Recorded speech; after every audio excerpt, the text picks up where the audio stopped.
why. And I think you gave a principled response, which I respect, and I can respect that response, because if everybody else is entitled to it, then why shouldn't Iran be entitled to it? That's fair. But considering the implications of this current regime armed with a nuclear weapon, I guess agnostic to any type of like principled or just principled stance on the issue of fairness and equity for countries having access to weapons that other countries have, why would it be advantageous for this regime of Iran to have a nuclear bomb? If you want to answer that, you can. If not, no worries. But I would just like to answer that question. Yeah, I'll answer it, but I'm not going to be direct the way that you want, okay, TC? Because I think it requires a little bit of background. Yeah.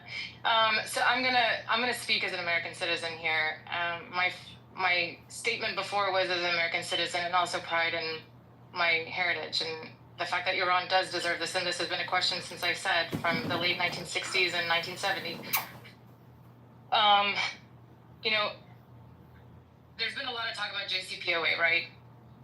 So when the U.S. backed out of JCPOA, although Iran was still in a nuclear agreement with the E3 nations, France, Germany, UK, there were some agreements there, it got out of hand. So Iran went from 3.67 to 60%. That's a big jump. Okay, I think we can all agree that that shouldn't have happened, and I think the regime was stupid for allowing that to happen. So I don't agree on that. I don't think they should have done that. Then you've got the IAEA. They say that, there's conflicting statements. In one breath, you've got, it's going to happen within the next 3 weeks, three months, etc. But then you've got the definitive statement from the IAEA saying that Iran is not building a bomb and is likely not to in the next 3 years away, even if it wanted to. Okay, so even if it chose the path to develop a nuclear bomb, it hasn't indicated so, but what they have right now could if they wanted to, right? So that's a question, that's an issue. But right now, in terms of policy and the U.S. position on this and what we're doing here in the U.S. domestically, the question is, it's at least 3 years away. We've had so many conflicting reports from, you've got, the Director General Grossi, he came out and said something, and then he had to walk that back. I think 2 days ago, he was on the TV doing an interview, walking back what he said. There's so many layers to all of this. So given this current regime, the way that they have behaved, I think it's fair for any Western country to say, hey, hold on a second here. What are you doing? Why do you need 60%? So I think that's a fair question to ask. And as from this position, from a policy position, looking at that, I would also say, why are you guys enriching this much? I agree with the sentiment that we should be concerned with what they're doing with that. So I'm not disavowing any Western perspective on our opinion of Iran's ability to have it with this regime and the statements that they've made. And I'm not talking about domestic. I'm talking about, when it comes to their foreign relation policies. So in a nutshell, given the current regime, would you feel comfortable as a person who's living in Israel for them to be able to have developed nuclear capabilities further than what they have? That's a good question, Ro. Given the asinine statements from our former president, Ahmadinejad, and, some of the rhetoric around there that's really escalated the whole, Iran versus Israel thing, I can see why Israel would not feel comfortable. I could see that. I respect the position of Israel saying, hey, we're not comfortable with Iran having this because, ever since Ahmadinejad opened his stupid mouth, this is what he said. I want to get in here. That was answering the question, but not the question that I was asking. Would you feel comfortable? She's good at that, Ro. Right, she's good as a person, hang on for a second. Would you, as an Israeli, feel comfortable with Iran or IRGC developing a greater strengths of uranium? No. If I was an Israeli, I would not feel comfortable if I was an Israeli. Yeah. Okay. you understand that obviously Israel's need to be able to take matters into their own hands, and given the threat that the IRGC has made and the Ayatollah has made towards Israel, and it's not just this particular one, and it's not just in the last week or the last couple of months, but this has been something that's happened over decades, as you're well aware. There's been a constant threat to Israel coming from Iran, not just directly, through its proxies as well, through the funding of Hamas, through the funding of Hezbollah, through the PIJ, through Houthis, which are also causing major problems within the water boundaries for shipping and so forth, which is causing problems for the rest of the world. We're also aware that the funding the Houthis, where you have 2 million people lining in the streets calling for the death of not just Israel, but calling for the death of America. It sort of surprises me that I'm not hearing a direct. Can I tell you why? I'm not hearing a direct sort of an emphatic answer that leans in the direction of saying absolutely not. Actually, this regime is a fucking danger to the rest of the world. In fact, it's a cancer. And it is a threat to not just the Middle East, but also the world peace. Sir, I'm going to tell you why, Ron, and it's really simple. For me, statements like that and words like that matter, right? There's value that we assign to it, and that value that we assign to it goes into a formula that then turns into an action, right?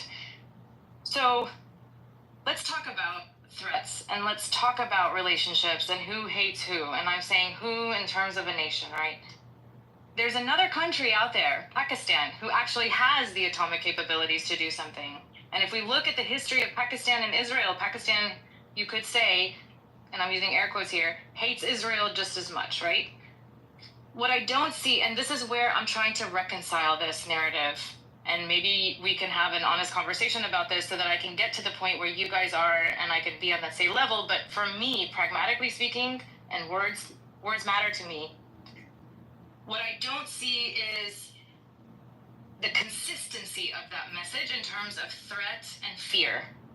So we have a country, Pakistan, that literally today hasn't talked about, to the point where in the last 3 days or 4 days or 5 days, right? Let's just say the last week, you've heard statements from Pakistan. They walked back those statements. They said it again the next day, where they are willing and able to support and lean in and drop a nuke on Israel if this continues, right?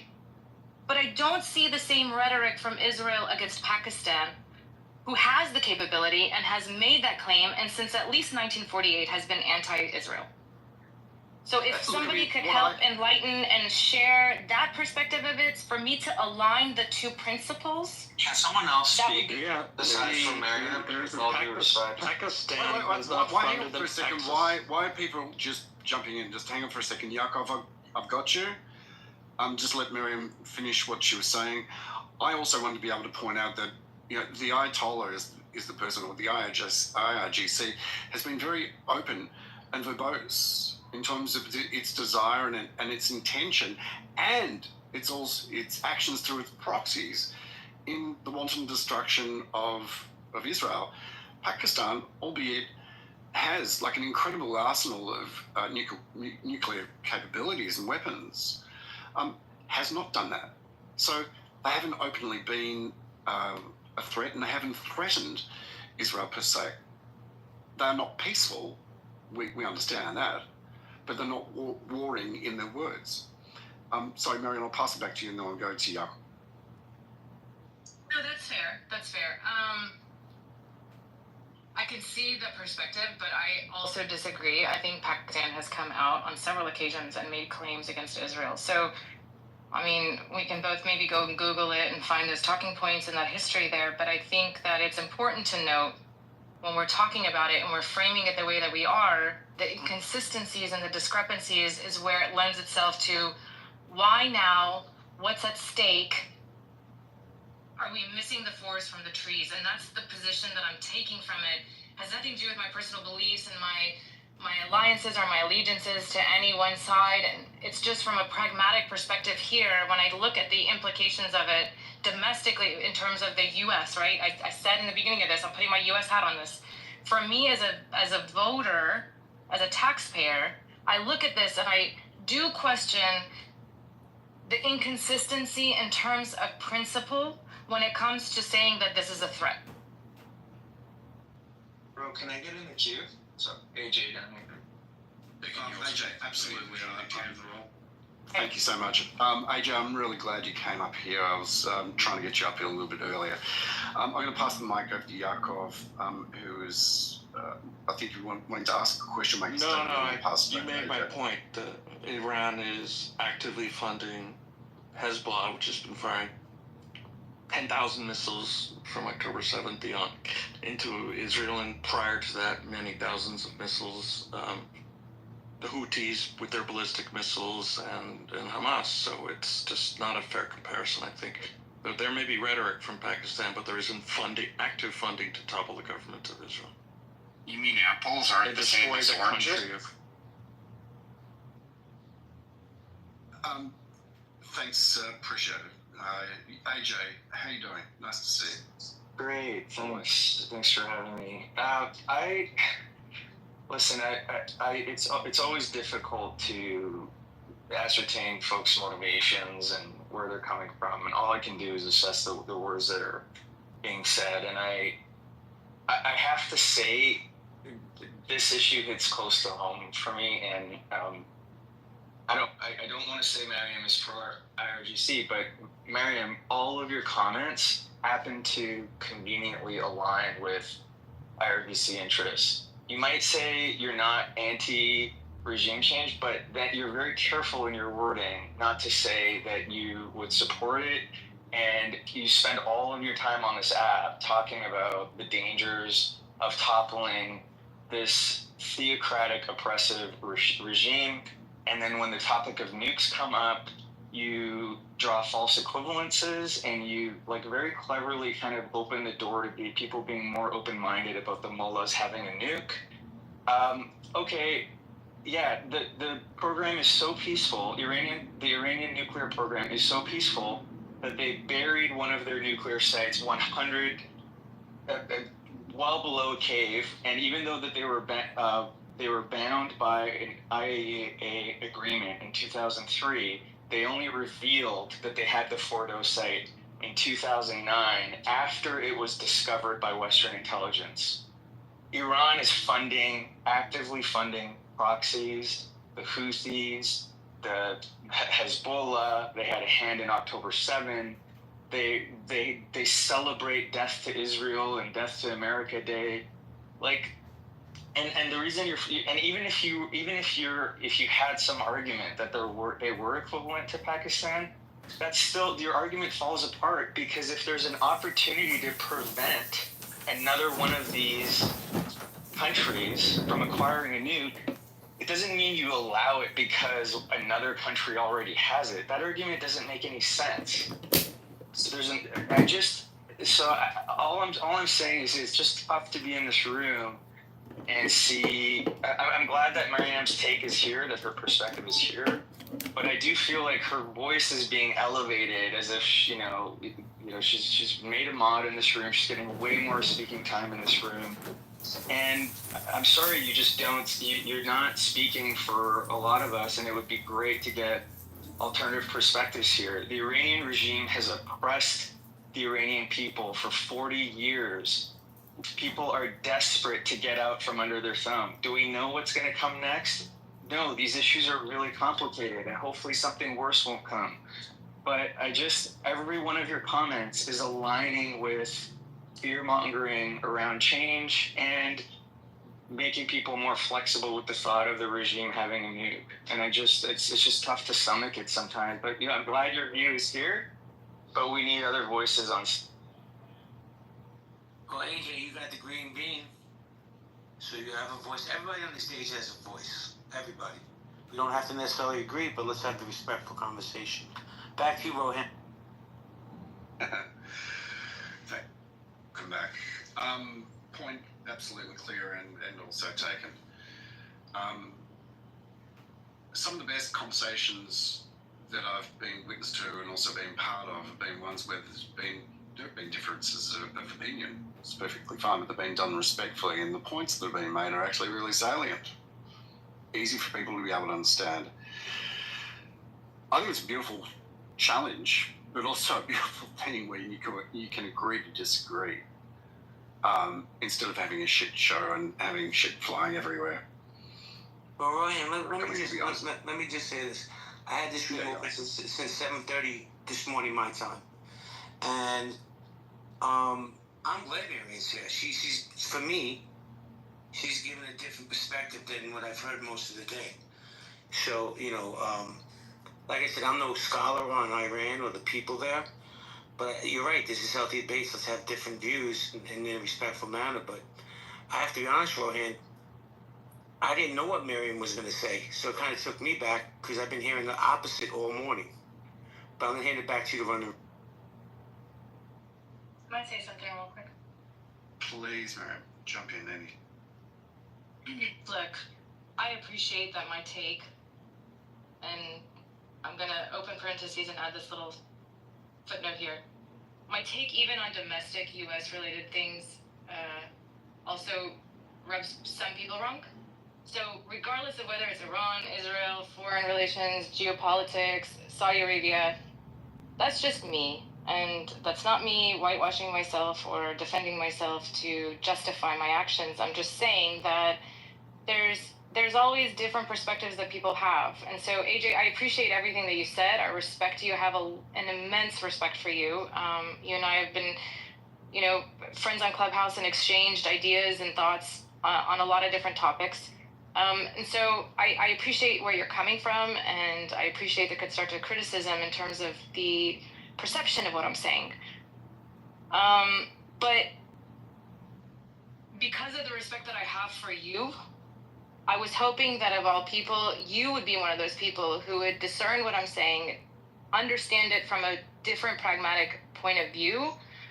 But I also appreciate the emotions and the background and the history in it. So, I'm hoping that we can get beyond the emotions and the PTSD that we've both experienced, because I've experienced it as well.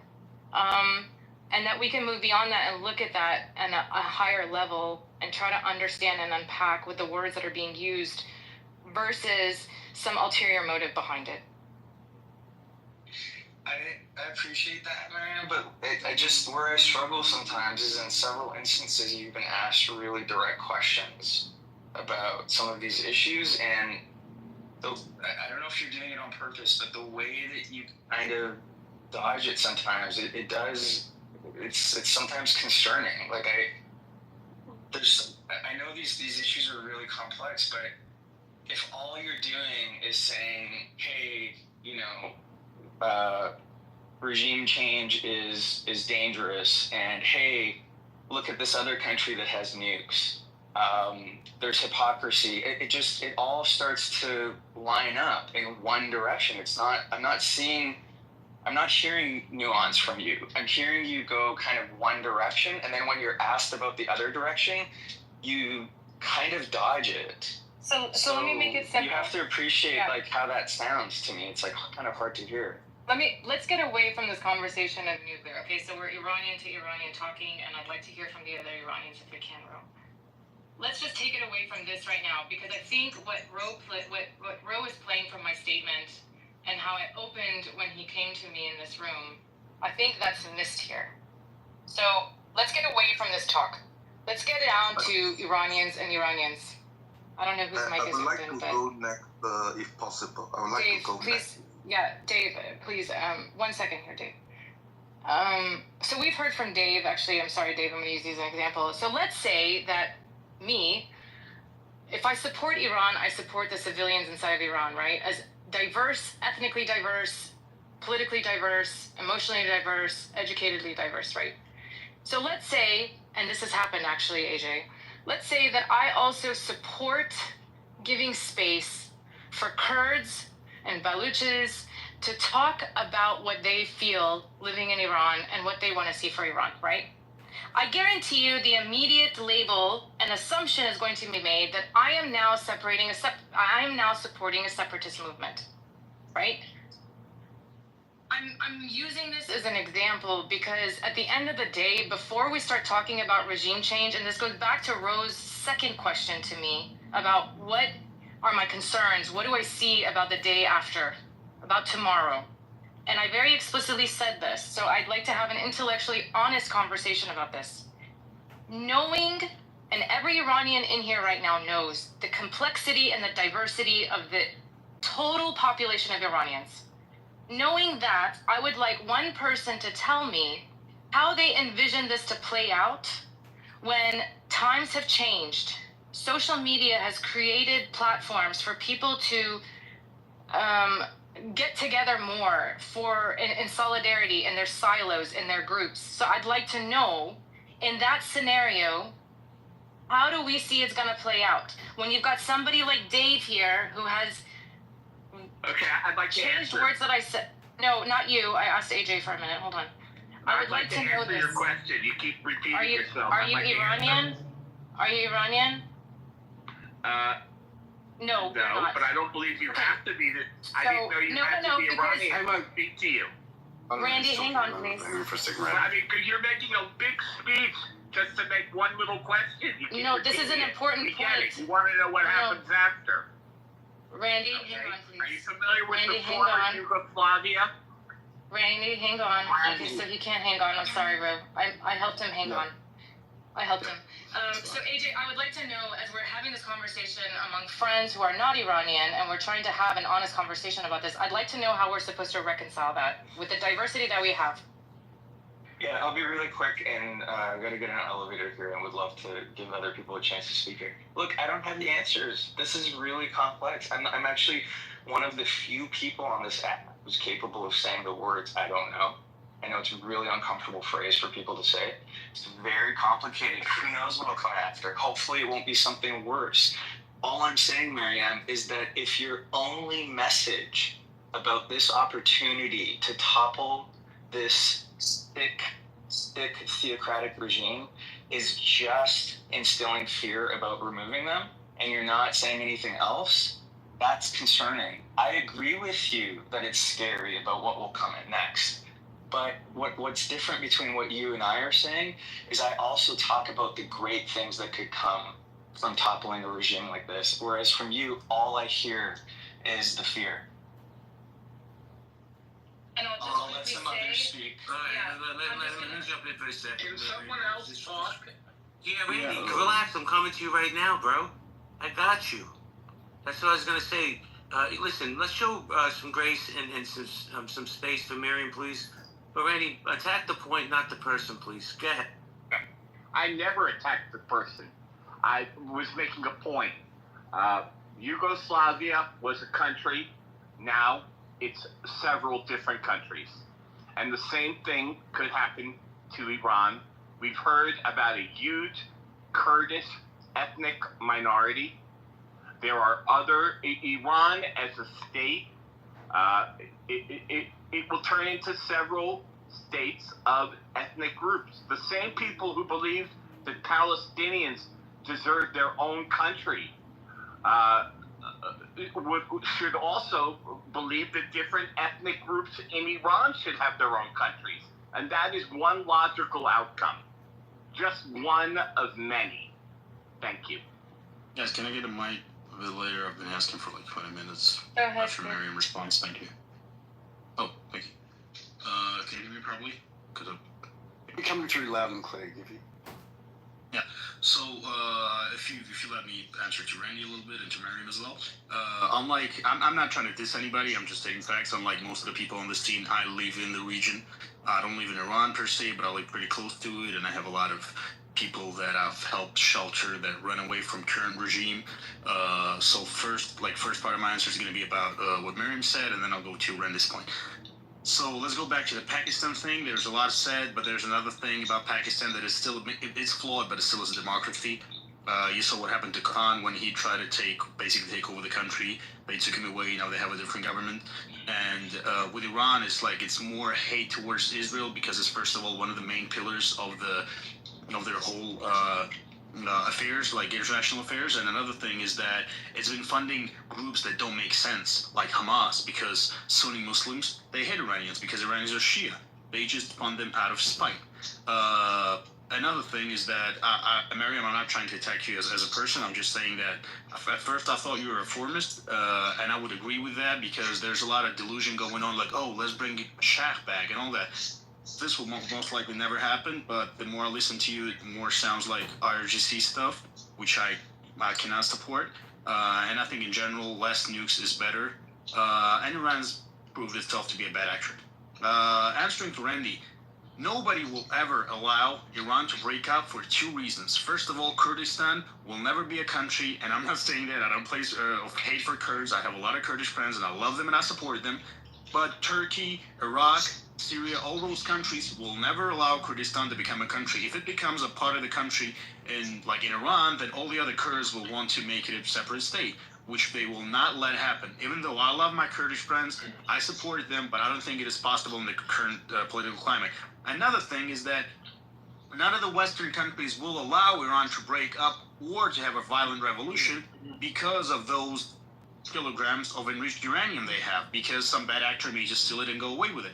So that is another problem why no one will ever let you have a violent revolution in Iran or let it break up in different states. I'm done. But respectfully, Syria is not in a position to block Kurdistan, a Kurdish country. They do not have an army. They're not going to stop a Kurdish country from being created. I'm not sure that Iraq has the resources to stop a Kurdish country from being created. What about Turkey, though? It's not their choice. If Iran splits into several countries, I don't see Turkey going to war and saying, no, you must stay together. I don't see how that happens.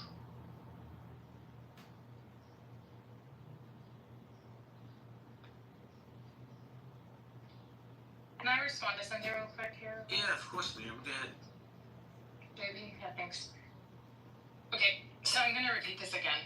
When Ro asked me earlier about some of my concerns, or what would I see tomorrow if there was an opportunity for a movement and a revolution, I was explaining the nuances. I mean, right now, just in the last 5 minutes, we heard mention of separatists and Kurds and all these different groups, right?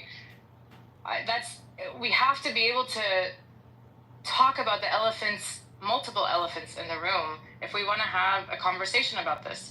So if I don't take a position on anything and I speak more analytically or in different ways, I think probably aggravates TC and so many others, it's because it's so complex you can't just fit it into a singular answer. And we just saw an example of that. When I was responding to Ron earlier and I was explaining the complexity of it and the different ideological and philosophical views of the different siloed groups of Iranians inside and out, when I got to the point of reformists, I said there's reformists politically and then there's reformists ideologically, philosophically. And I said that, literally at that point, I said that's where I fall. So I can't remember who it was. I think it was Givy who said this. That's where I fall. And I fall that way because I lived in the United States my entire life and we are a reformist system, philosophically. We reform and our bills, our policies, our procedures, our narratives, from everything, we build 250 years of America based off of reform. And so that's the guiding philosophy that I personally hold. I don't fit into any boxes, so you can't fit me into any box when it comes to Iran politically. It's very hard to do, and I think that's part of the problem is because people want me to be assigned to one box, and I'm not. So I just wanted to clear that up for you, Givy, to... I'm not trying to take up...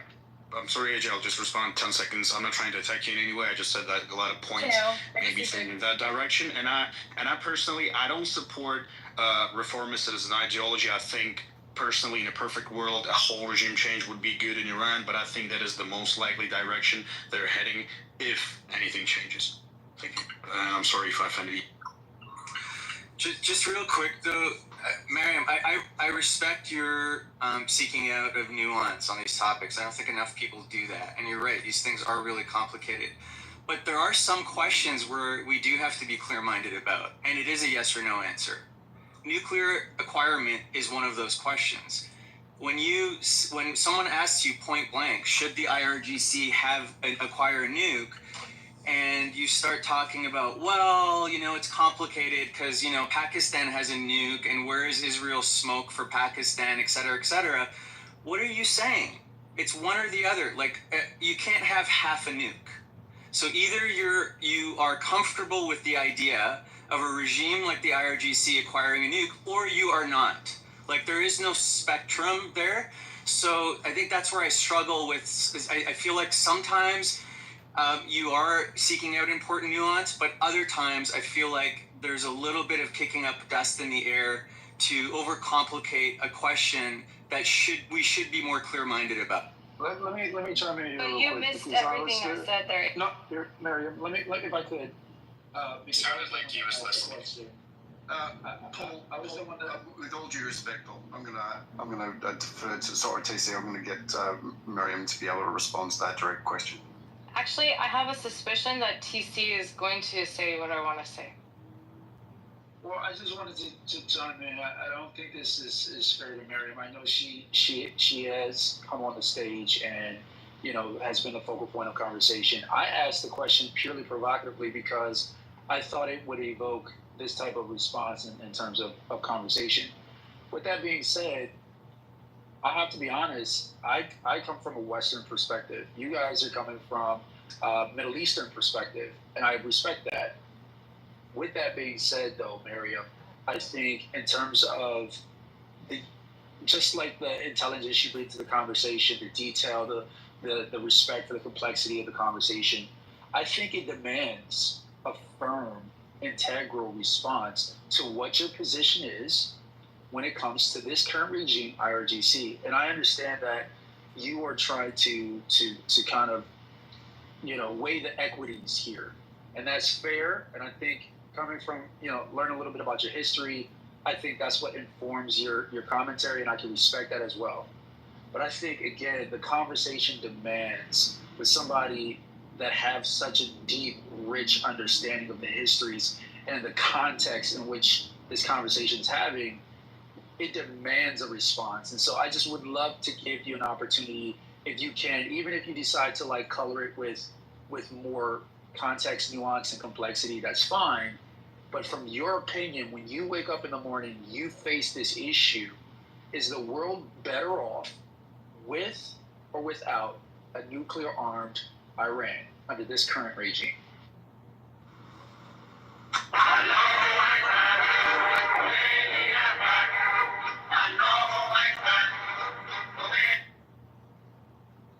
Yeah, okay. And we're going to Sorry, get my one app. idiot.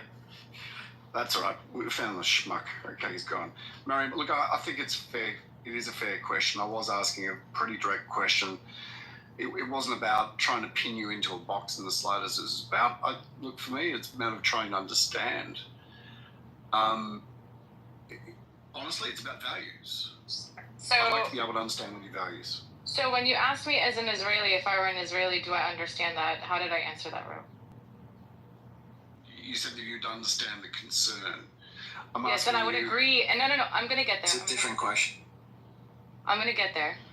I think it was my question was the one that was first posed. I'm getting there. I'm getting there so that everybody can record this and timestamp it and make sure that they listen to it very carefully. So when Rowan asked me that question, I said, I understand as an Israeli, and I would agree as an Israeli. If I was an Israeli, that I would say, yes, get that shit out of there, right? When TC asked me my position on it, I said, I had to explain some background, and I answered you, TC, didn't I say I can't just answer it really short? I have to give you some background because there is some dimension to it. But where I landed on that was, I said, given the behavior and the actions, since Iran, even amidst the JCPOA and the U.S. backing out, I said, even though the U.S. backed out of it, there were other nations that were involved in it that Iran had an agreement with. And Iran let it get out of hand, whether intentionally or not, and I think it was intentional. I'm going to say that right now, that they intentionally increased their enrichment production. And I said that that moment, yes, this is a problem, and it is a concern, and I understand it as a concern. enrichment leads to nuclear bomb, right? And so if I'm framing it that way, I would think intellectually that the way that it is received by others would be that statement. But I thought it was important for the conversation to add that dimension to it because we have to understand the why. We have to be able to justify it with data points. We have to be able to explain the behavior of it and why. And as Iranians, sometimes we get caught up in the emotions of it. And we're just like, we hate the regime. Okay, it's got to go. And we know everything about the regime is shitty. Yes, I get it. I'm right there with you guys. I mean, I think Ro explained who I am and who my grandfather is. Like, my grandfather was put in prison. I have cousins that were executed. I had a cousin who had to escape. Like, I mean, I've had another cousin that was in prison for 3 years for speaking out against the regime. So I'm not saying this because I'm trying to sugarcoat what I'm saying. Hang on, AJ. I'm trying to say that when I answer you guys, if I add a little bit more context or depth to it, if you listen carefully, you will still hear my response to you.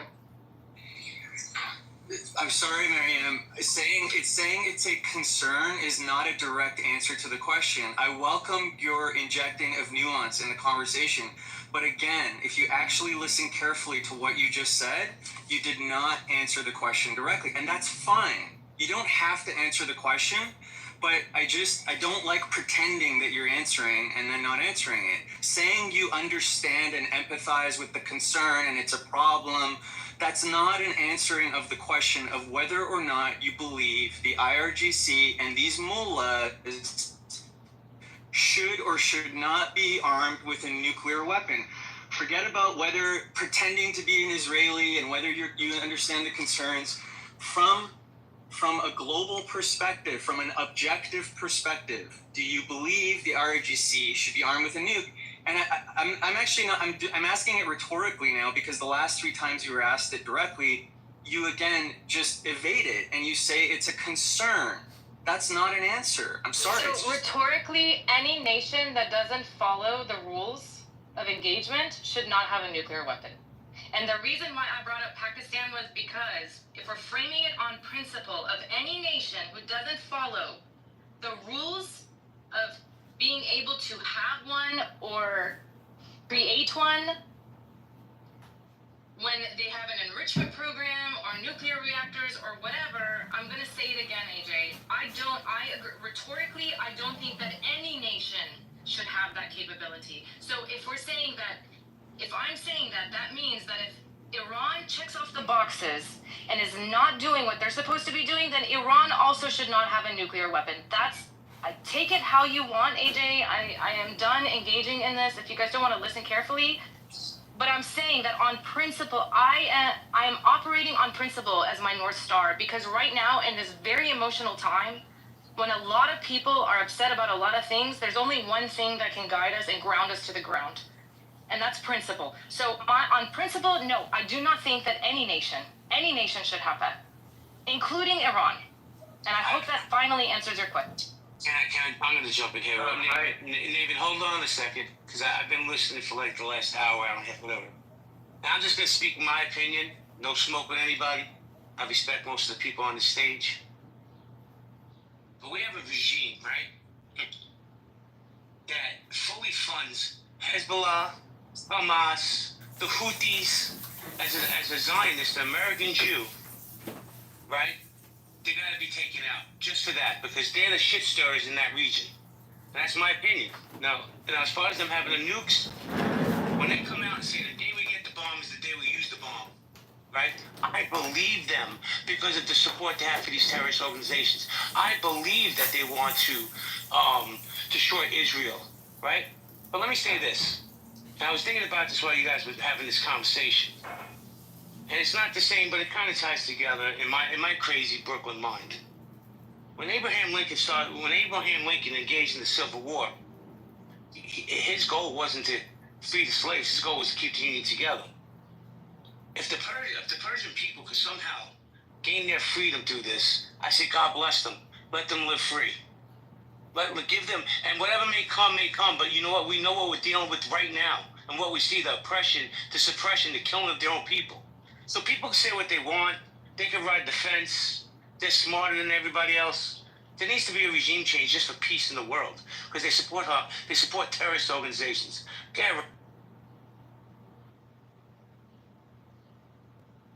Okay, so I've stayed up well past my bedtime, but it's been really worthwhile. I'm going to be heading off, but I want to say, first of all, thanks JB for allowing us to be able to entertain the idea of being able to cut with the program that you were having prior to this. It wasn't something that was. It wasn't something that was pre-organised. It was really something on the fly, and I just appreciate that.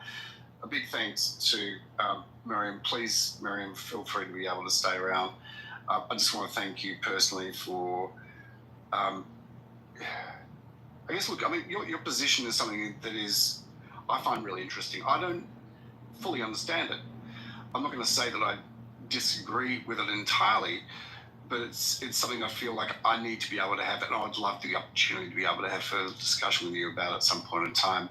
Now, I guess and say, look, you've been through so much. You've shared with me privately what's occurred. I'm really happy for you, finally coming out and sharing what your experience has been and what your history is and your family and so forth. It must be it must be a great relief for you in some way, shape, or form. In many ways, in fact. So, look, with that, I just want to say good night. Thanks so much for entertaining the conversation. I look forward to doing it again. Always a pleasure. Hold on, guys. Listen, when Rohan leaves, to tune down like maybe another 10 minutes. Let's get civil to each other. You didn't hear me speaking? I'm sorry, you didn't hear my voice? I'm sorry. You want me to get a little louder? Start if you didn't talk. Okay. Hold on a second. Can I run my room? Thank you. We're going to go Navin, and then I want to go... Oh, Michaela left. Oh, Michaela, you're there. We'll go Navin, then Michaela. Go ahead. Thank you, JB. I'm here. I'm an Indian. A lot of problems can be solved because a lot of people can make fun of Indians easily, and I don't take it to heart. Okay, do not redeem all the stuff. But anyway, basically, I kind of understand where both sides are coming from. Mostly because when I follow American politics, I kind of feel like no one wants boots on the ground for this kind of war. Okay. Israel war. I think Trump is doing kind of really good by trying to raise support Israeli people, by trying to dismantle the nukes or whatever. But when the Israeli people said they want to kill the leader of Iran, Trump initially said no, don't kill him, because I think he knew, like, if that happened, if a sudden regime change happened, there was going to be like a power vacuum or something like that. Or because there might, like, whatever happened in the previous Middle Eastern wars, all the terrorist groups or whatever, they could have been born anew or something like that. Maybe that's why, like, regime change is kind of being, hesitated upon. And I think Miriam is kind of leaning on towards whatever JB and other people, I think AI, was it? He wasn't here, he isn't here right now. Is kind of on that point. I mean, Mariam is on that point, but she can't say certain things or whatever. So she can't openly state it, this is what I feel. So basically, I think that quick regime change will lead to a lot of unforeseen consequences. So I think it'd be best, to like dismantle the nukes, and then let's see how the regime change goes or whatever, how the people feel about it or whatever. That's my opinion. Thank you, Naveen. Thank you, Naveen. Michaela, are you there, Michaela? Yeah, I just have a minute. I have an appointment coming up. I just wanted, I've been in and out, but I'd like to know if Miriam, I would think that maybe the Crown Prince is talking to the Kurds, I hope. I would think that maybe he would be forming a provisional government that would include them and maybe solve part of that problem. Miriam? Yeah, can you hear me? Yes. So, I'm going to share something I've shared in smaller circles here amongst all of you. Back when the Masa Amini movement started, the Women Life Freedom movement and all of that started, there was a coalition that was created, and it included the Crown Prince Reza Pahlavi, it included the leader of a Kurdish group that everybody calls separatist group. It included Shirin Ebadi, who's a human rights lawyer. It included, Nazanin Bonyadi and a number of other people. Okay, so it included a nice knights table, if you will, of different people that represent a different faction of people, right? That was the first time in modern history, at least in the last 46 years, I would even venture to say before that even, because it was in your face, out in the public. They had a website, they had coalition meetings, they had press conferences, they had all of this stuff going on, right? And it was the first time that the diaspora, and even on the inside, you saw the movement on the inside. You saw that happen. But then because certain people that had allegiances to one party put pressure on certain people in that coalition, it broke apart, Michaela. So when that happened, a lot of people who are vocal, adamantly vocal, and despise the regime and don't have the same fears I have to speak so loudly about it, those people fell off. They were upset. They thought to themselves, hold on a second here, this really isn't going to happen. This is a joke. They've made a mockery of it, right? So the faith and the trust in that had disappeared. So your question is a really good question. But unfortunately, the trust is not there anymore because you have a lot of people that are very anti-separatist, anti-Kurd separatist. So when they hear a narrative or a faction of the population and you hear a leader talking to somebody like that, you get that. Reza Pahlavi also said in the very beginning, after the dismantling of the coalition, immediately after that, he said, I would even sit at the table with Maryam Rajavi, who's the presumed leader and the self-elected president of the MEK. He got a lot of backlash for that. Lost a lot of supporters. In fact, one of them is a really, really well-known Iranian woman here in these spaces. She said after that day, I couldn't have anything to do with him. After I saw him a part of that coalition, I couldn't have anything to do with him. This is the complexity that I was talking about when I said I have a fear that right now we're not unified enough for it to make the difference that we are expecting to see. It has nothing to do with my desire to have the regime stay or go. Thank you, Mary. I appreciate you. Paul, how you doing, Paul? Hey, JB. Thanks for letting me on stage. As an American, I'm just kind of taking a wide view on this from the understanding that the last time we went into a country in the Middle East with this kind of complexity, we spent almost 20 years there, and Iraq is still kind of a gigantic mess of conflicting ideological and religious and ethnic groups that are still fighting for dominance. So I really don't want us involved in Iran in any way, shape, or form. The population is almost 3 times the size of Iraq. It would be trillions of dollars if we went in there. Decapitating the Iranian regime is probably a no-go because they have so many bunkers.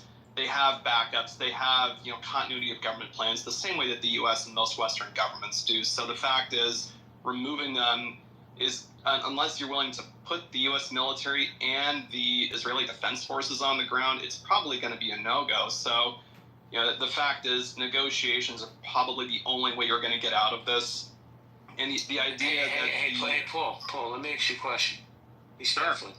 Did you see when the IDF sent those beepers out? How they were able to eliminate a bunch of people with just beepers? Did you see how? Wait. Let me finish. Did you see how they saved my friend Shlomo from this app when they went in there and they rescued him and 3 other hostages? I'm sure if they want to assassinate the head of the regime over there, it wouldn't take much. So I think they probably could, but there are layers of government they've built in there. They've been under siege for almost 50 years. These aren't stupid people. This isn't a terrorist cell like Hezbollah. This is an actual functional centralized government with tax revenue and with foreign relations. I think there's a very real difference between regime change and removing Hezbollah's leadership and going after a centralized nation state. That this is a very different thing. It was even different in Iraq. Iraq had spent 15 years under severe economic limitations. There were trade barriers. They couldn't trade oil abroad, and they'd been slowly sort of whittled away. Iran is in a very different situation. They know the terrain. They know the people. This is going to be a very, very difficult and hard campaign. If the U.S. really wants to go in and start bombing them, I think it's going to be a very different campaign than what we've been used to for the last 20 or 30 years, which is these blitzkrieg strikes, you drop bombs, and you put special forces on the ground, and congratulations, we've now removed the regime. This is a very different situation.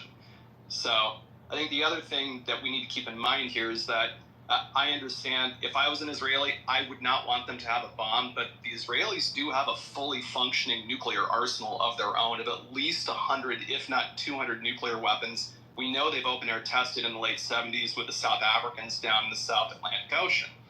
They do have a functioning nuclear arsenal that, I think somebody brought up to Miriam, like, why don't they just go into Pakistan?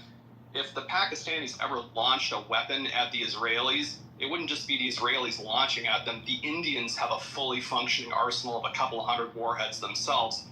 Pakistan would be a pile of ash at the end of that. Like, there would be no sort of wavering. Everybody would launch at them, and that would be the end of it. The Iranians barely have a delivery platform. Paul, hold on a second. How many conflicts has Israel engaged in since October 7th? Several. And I'm not talking about just Gaza. I'm talking about other areas, right? How many nukes have they fired? They haven't had to, but if the Pakistanis launched a warhead at them, that would be the equivalent of a mutually assured destruction scenario where the Israelis would have no choice other than to use the nuclear weapon in response. And the Israelis do have a functional arsenal, a very large one. Everybody knows about it. It's the worst kept secret in foreign relations. Paul's right, but he's rude. How am I rude exactly? How is he rude? I thought he was very respectful. All right, so the mods, TC, Rohan, Hope, Miriam. I'm out of here. You guys want to keep it open? You're more than welcome to. Just let me know. If not, we'll close it down. Miriam, TC. I have to go, but thank you. TC, I sent you a message too. Appreciate it. JB, I'm on my way out. Okay. All right, so we're going to close the room. Guys, been a great room, great conversation. Probably open another one tonight. Everybody be well, be safe, and be nice. He wasn't really telling everybody to move back to Africa, but he was trying to let everybody know that they have African roots. I want to, before we go to Ron, because Ron, this is here, I want you to consider this, because in your last submission you were talking about the IEA. Eagle Hawk says IEA chief cleans up Israel using their report, states they have no weapon program as of June 20th, 2025. IAE chief says agency's report on Iran's secret nuclear activity wasn't the cause of Israeli military offensive. Or offense. And he puts that link in the chat. I'm not sure if you had a chance to look at that, but the IAEA is saying, listen, don't make them the reason why we go to war, because they have not said that they are at the 60%. Go ahead. Can I just answer a statement that Fire's made? Because I just want to clarify. No, Pete. No. I got to be impeccable about my word. I said I was going to Ron. That's what I'm doing. You can get in after Ron, since nobody's asked. Cool beans. And y'all gonna have to run yourselves in a minute, because I gotta do some things. I gotta also speak to my girl Mel. Hey Mel! Y'all was showing up last night. Hey Dr.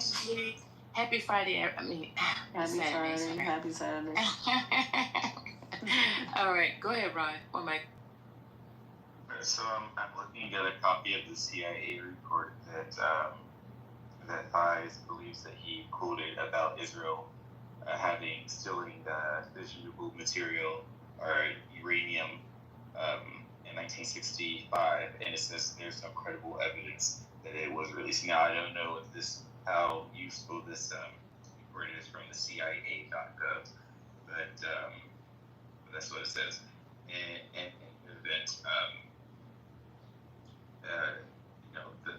basically that's it. I mean, nobody knows that Israel has any weapons. Nobody's ever seen them, and most of it's just sort of conspiracy theories. Now it's possible that Israel may have them. I don't know, but as far as any other evidence that I've looked up on the internet, nobody says that it has it. And I don't think that anybody has a quote-unquote God-given right to just build nuclear weapons. One of the reasons why we have such restrictions on certain weapons is because they are so dangerous that they can cause cataclysmic issues in society, right? Just one nuclear bomb in the middle of anywhere can cause a drift of humans to move from one place to another, and also cause damage to the atmosphere as we know it.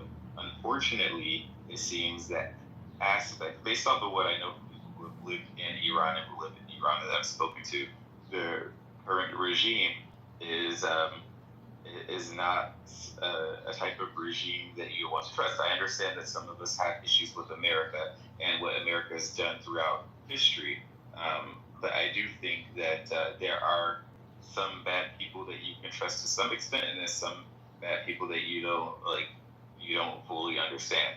And I think that people in the West really don't understand what it is to live in certain environments, especially those that are controlled by a particular type of religious ideology. And unfortunately, that is the current situation of the Iranian regime. And again, when we say the regime, we mean the Ayatollah, and not necessarily the people or the government, but the supreme leader of religious ideology.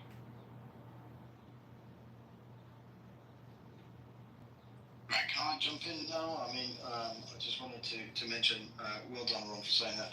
But also, I just want to say, Flyers mentioned something earlier. He said that Israel has attacked 6 countries in however many years, and Iran has not attacked one. Well, I'll tell you where you're completely wrong here, Flyers, is that the reason why these countries have been attacked is because Iran has been funding and projecting its proxies and promoting its proxies through these countries.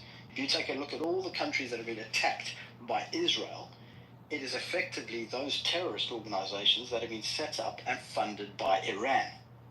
Okay, that is the only reason why Israel has had to constantly defend itself. The only reason why Israel has had to do that is because of Iran. All right? So when you talk about the idea that Iran has never attacked another country, Iran has done it in such a way that it's hidden its vicious intent from the rest of the world in the way in which it's doing exactly the same thing with its nuclear program. And for you to sit there and say, so what if it's making 60% of enrichment uranium? Well, the 60% of enrichment uranium is specifically for it to be handed over to its proxies, so its proxies can then use it to attack the rest of the world. And believe you me, it's not only Israel they want. It's the West. And they've made it very clear. And then to sit there and say that they don't want to attack anybody, they don't have any intention to attack anybody, when the Ayatollah himself turns around and says, death to America, death to Israel. To terminate other people's life and other people's project. Who are you to determine that? That's the point. Who are you? I'll tell you who I am. I am the person who's going to protect my next of kin from somebody who says they want to take my life. That's who I am. Who are you to tell me that you want to take my life? The mods, I would like to respond to Ron and Pikachu. Okay, I think it's okay to respond. Ron, you mentioned about you do not know whether Israel has nuclear weapons or not. See, nobody knows, but everybody thinks, most of the analysts and experts think Israel has nuclear weapons.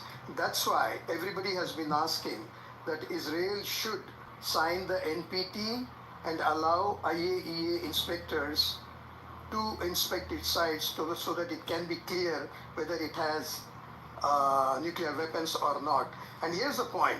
If Israel doesn't have nuclear weapons, why doesn't it allow the IAEA to do the inspections? It has nothing to fear if it doesn't have the nuclear weapons.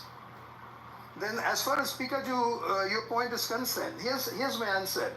Okay, yes, Iran has been empowering Hezbollah, Hamas, and other organizations, just as Israel has been empowering Al-Qaeda and ISIS in Syria. And I think Iran did the right thing by empowering Hezbollah and Hamas because they are resistance forces. They may be terrorist organizations for you, but for me, they were fighting an occupation. Okay, and both of them, incidentally, were born in the 1980s, Hezbollah and Hamas, whereas Israel was born in 1948. Okay, so that shows that they were a product of something. What was that something? That something was oppression and occupation by Israel. Otherwise, Hezbollah and Hamas would not have been born. Okay, and I see nothing wrong in Israel, in Iran, supporting these organizations and helping them. And I would like Iran to continue to do so, just like America does it to Israel. So why should I have a problem with that? And I feel threatened. You kept saying somebody supporting somebody. No, Pikachu, I didn't complete. Pikachu, I didn't complete. Please. I'm coming to that. Okay? They have, everybody feels threatened by what Israel will do next. Okay? You're talking about, they shouted death to America. Ayatollah shouted, somebody said death to Israel. Okay. There are 24 Israeli ministers right now who are saying that every Palestinian should be annihilated. Every Palestinian, including Netanyahu, Ben Gvir, Smotrich. That is false. No, what is false? People can you can do your hasbara as much as possible. Please don't interrupt There is again. there is You Google. got 30 seconds. Go ahead. Okay, there is Google, there is AI, there is Chat GPT. People can check what the Israeli leaders have been saying. So according to your logic, Pikachu, Palestinians, because they are being threatened with death, they have a right to annihilate Israel then. That's what you are saying. Well, you heard it all here, folks. You heard Fayez saying, I'm in full support of Iran continuing with its death rant to America and Israel. Good. Congratulations, Fayez. That sounds like Let me respond. I didn't say that. I said I support Iran supporting Hamas and Hezbollah. No, you That's it. you don't even have to correct yourself. We know what you said. Like, when people say stuff like that, it just lets us know how fucking off base you are with where Sure, everybody Sydney. else is First at. of all, don't come off your mic and tell me. Don't have to correct yourself. We heard what you said. Sydney. All right, listen. Y'all gotta chill back. All right, cool. Like, listen. Today is the day of Sabbath. All right, for those that practice. If you don't, then that's fine. But still respect others. All this hostility is giving me anxiety, and I don't need anxiety because then that means I can't rest in my femininity, right? So you guys want me to talk soft to you? You want me to be nice and kind? I need you guys to do the same to each other. All right? When you guys come off the mic and you start interrupting, that's you're not holding the border. Okay, who's that? This is the teacher Khomeini. So you can have a seat. And he's not the Okay, you need to have a seat in the audience too. Thank you. Go ahead, Lord Ashy. I'm not going to take disrespect because I don't disrespect people. But if you disrespect me, I definitely will return in kind. Thank you. The conversation was going good. Guys, just let one another talk one at a time. And mods, if you're there, I need your help. I need to get ready for something. Hey, Dr. Goddess, how are you? Happy Saturday. Ash, I see you flashing your mic. But there was a conversation. Okay, Sydney, I see you flashing your mic. But Sweet was actually the first person that asked, could he speak? So we're going to go to Sweet, Ash, Sydney. But Sydney, you just got on stage and you're starting to pick a fight. I don't know what's going on. Be nice. You got a sunshine smiley face on there. Keep it that way. All right, Sweet. On mic on you. Absolutely. For those of us, again, I know Robert took an issue with me saying the fact that inside America right now, wherever you live, California, LA, New York, whatever it is, you're not involved. We're not, actively like how our people over here dying. Yeah, so the point is being drawn into this war as Americans. American people, American soldiers actually now, and so many generations now have understood America's not trying to get engaged actively, personally in any foreign wars. Okay, so we can bring peace, that's one thing. But I wanted to say that because to say that when any people that recognize who is fueling who, and we're watching these individuals that can't talk, but a lot of times they come in the clubhouse, it gets so charged because they're in the trenches and their rational abilities aren't present. because they're in the trenches. And when you're in the trenches, your rational abilities are out the window. You're just trying to hurl bombs at them real quick and kill them before they kill you. So of course, both sides we're watching want to exterminate the other. And so we're watching that, but there's also the idea, which is fine in one sense. If that's what y'all want to do, that's fine. But the rest of the world that's not engaged in that at all in America, that physically the 300 million are not the ones in that. But to sign up in the military and then to be over there now, and now you lose your life. At some point you say, why did my son lose his life? What the hell? Was that the best move? To have him enlist to go over there and two other countries and histories and they can't get along? If they gonna self-destruct, what the hell is the reason that now, even though we know the details, America's back in Israel, these details do matter. But when you start talking about you're living your life on a whole other page, people have cleared the brush in America to have some elbow room. Thank God I'm in America. Cool, I can do this, I can do that. It's the best place on the planet. But now you got to go over here and lose your life. And so the details matter. Before you say, I'm going to put my life on the line, the story does matter. Even though those players that are in it, are in the trenches, they can't rationalize anymore. And one side is saying, hey, I'm going to defend myself. And it's to the point now where we're watching the game of who's defending themselves. It comes a point when they get to swinging and throwing blows and dropping bombs, it's hard to remember, for those that don't really know, who's really defending themselves. That's why it does matter that Iran has not actually done it. Oh, I thought you were going to hit me, so I hit you first. But you look like you're getting upset about what I'm doing to your cousin, so I'm going to come throw these, I'm going to go drop these bombs on you, and then when you retaliate, and you say, okay, and you retaliate, now you want to still play victim? It doesn't work anywhere on the planet. They were not messing with you. If they decide to build up whatever the hell they want to build up, like any other country on the planet. But what makes sense is you're saying as those that already have it, America, whoever, we get to determine whether you get to have them or not. Doesn't matter about the facts of the history.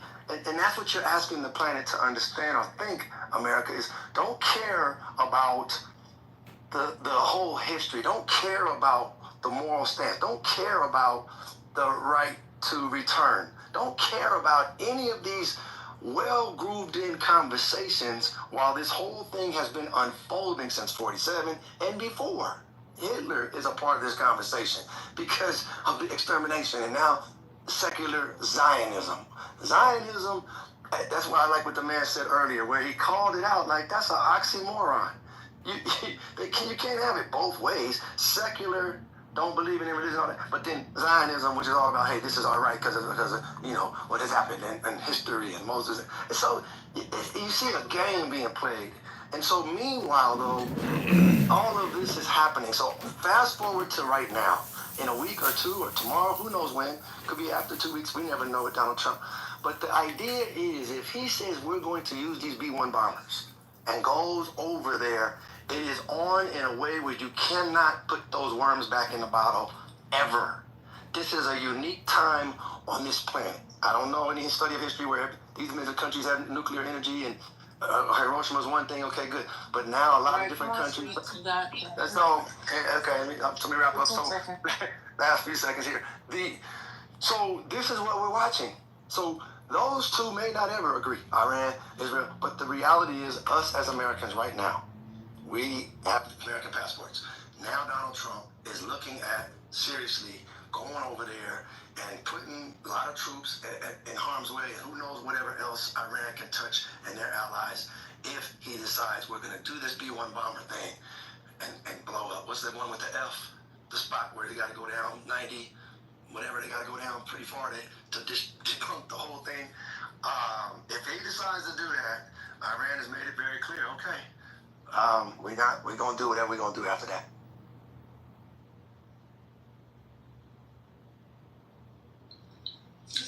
Ash, Sydney. I'm not giving I just want to say something. You, not you, not yourself.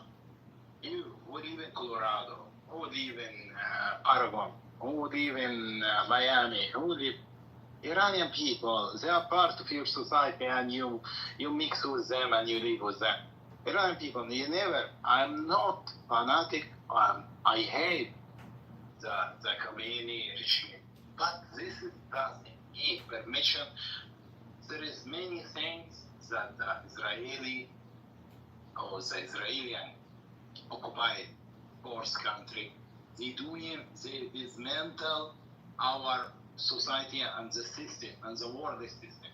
First of all, attacking nuclear facility. This is not allowed in nowhere by nowhere. Nowhere and nowhere is not allowed. See that? Genocide, starving people. They dismantle everything. I don't know. We see that they take the world.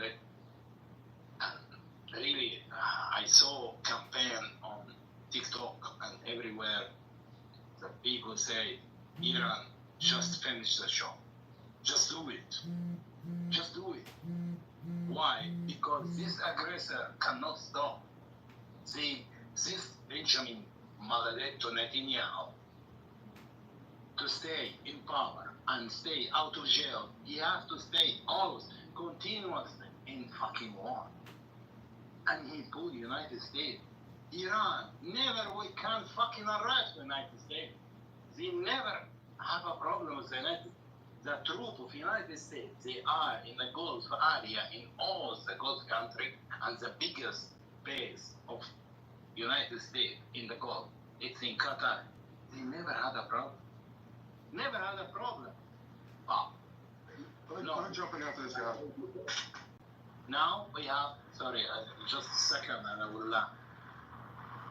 Now, because of Israel, we have to go in war. Guys, go in war against Iran that doesn't present any threat to the United States. It's just because some fucking oligarch, they won't interrupt the communication or the trade between China and Russia, Arab and Europe, is to dismantle Iran. Iran is not, Iran learned from the lesson of Iraq. Iran saw what's happening in Iraq. Iran doesn't need the nuclear bomb. Doesn't need, all of us, we saw Iran doesn't need the nuclear bomb. Iran, with the supersonic missile, they can flatten all the cities, major cities, Israel, or we can call it in Palestine, occupied territory. But United States got pulled in this mess. I don't see any benefit for you or for anyone. Have a parent, have a children, have a cousin live in the Gulf area, because this Gulf area and this Gulf country, they are dismembered and it's a fire. Fire. It's the real fire war. If and Israel try to pull the United States inside, it's going to be messy. And there's no need for it, because Iran, there is of coming, that he said, we are not allowed to build a nuclear bomb. There is nothing can change that. And this for everyone. And the United States, it was interrogation for representative of the CIA, and they declared Iran doesn't build nuclear bomb. This is 10 weeks ago, and you can search and you'll find. We do it, this scenario, we already have seen it before in Iraq. Don't follow, don't lose yourself in this bullshit of Netanyahu. Netanyahu will drag all the world to the world end to stay in power and stay alive. Doing fucking whatever you want with your money. With your money, my life. Yeah, so, okay. All right, you landed. So, real quick, so.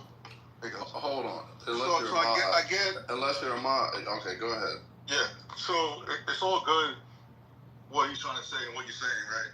Israel is definitely provoking shit, but let's not act like Iran is clean, okay? You said Iran has never did anything to U.S. soldiers. That's bullshit. So don't come on the stage lying and giving false information. Because all throughout Iraq, who was sponsoring shit? Who was funding them?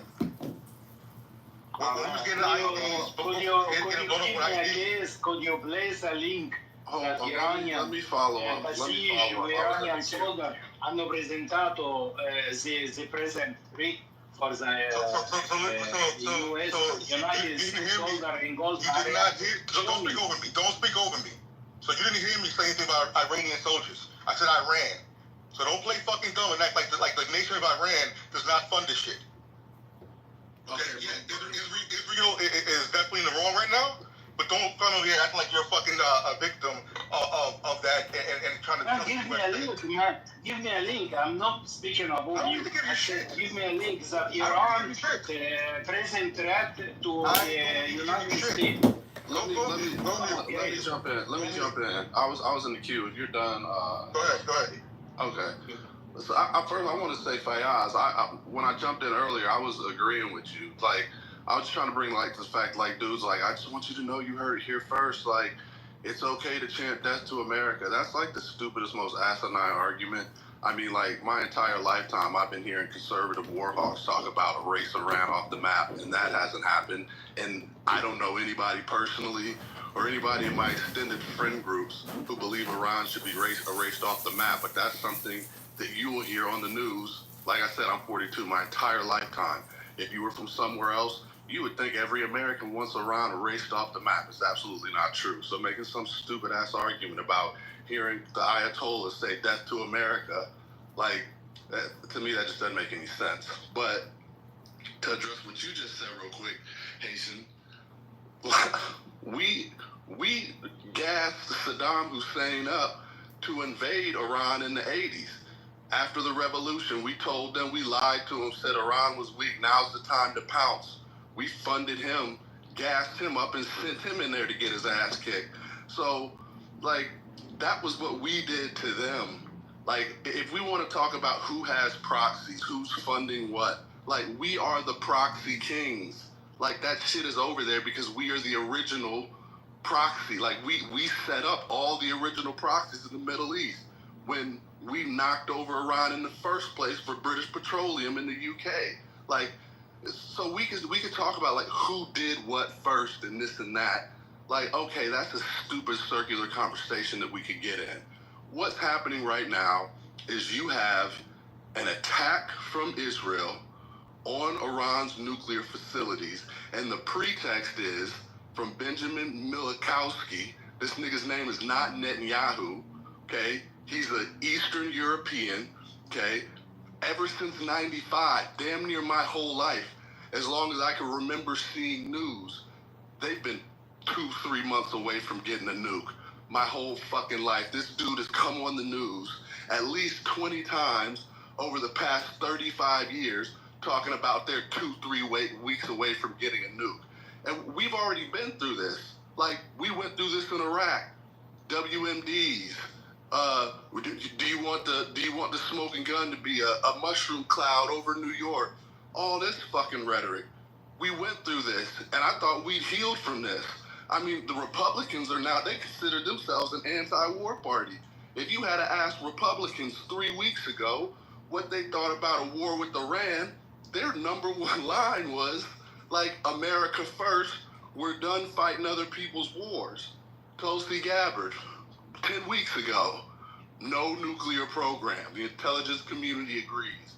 No nuclear program whatsoever. And now here we are, like, literally discussing, should Iran be able to have a nuke? Like this is like an educated conversation that we're having with each other. Like, should we allow them to have a nuke? Like, come on, like, how gullible are we? Like, how stupid are we?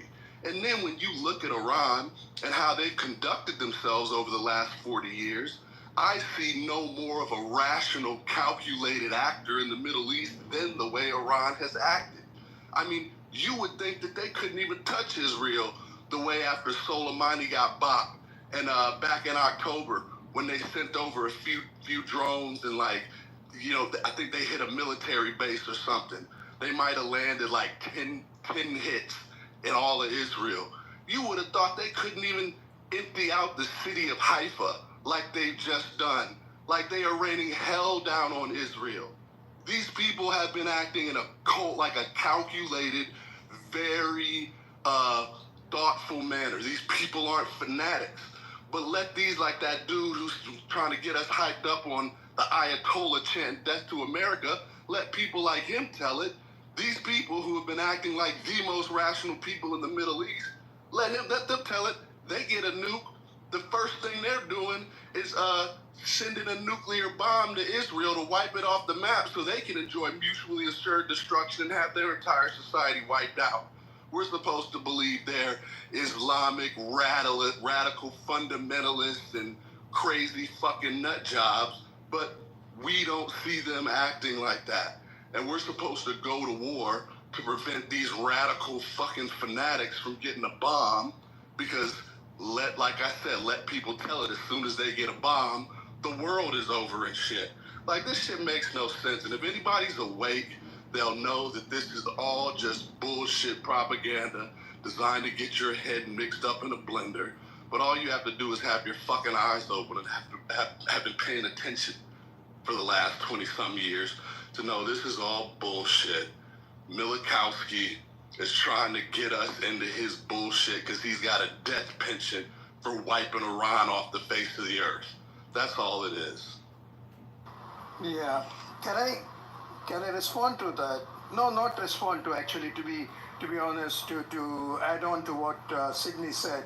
Sydney, I agree with most of the points that you made, okay? I mean, almost all the points that you made. So here's the solution that I think should resolve all the problems. So it's whatever you say, whatever we talk about. It was Israel that attacked Iran on the 13th of this month, okay? It could have waited for 3 days for the last round of negotiations to take place from the 16th onwards. But it did not wait. Milošević had to do this war for his own survival, like you said, and he did. So what's the way forward? The way forward, in my opinion, is not more and more American sons and daughters dying for Israel. American children have died enough number of times, more than required number of times for Israel. And Americans have spent enough money for Israel. I think it needs to stop, because as long as a country, why don't other countries go to wars? You know, that's because war costs money. And Israel doesn't have to worry about money. Israelis don't have to worry about their taxpayers going for tax money going for war. They don't have to worry about it because you Americans take care of them, take care of their wars, their bombs. So they don't have to worry about it. The day Israelis have to worry about their tax money going for war and they do not have medical aid, free education, that's the day wars started by Israel will stop. Amen, and we need that to happen ASAP. From now going forward, any congressperson that supports Israel, I'm not voting for them. I don't give a shit. Trump, we voted for Trump. Trump supports Israel. What are you talking about? Odie, from now going forward, any person that supports Israel, I know. Hey, Odie, I just said from now going forward, right? From now going forward, any person, any congressman, any senator, any state, I don't care what level, supports Israel, I'm not voting for them.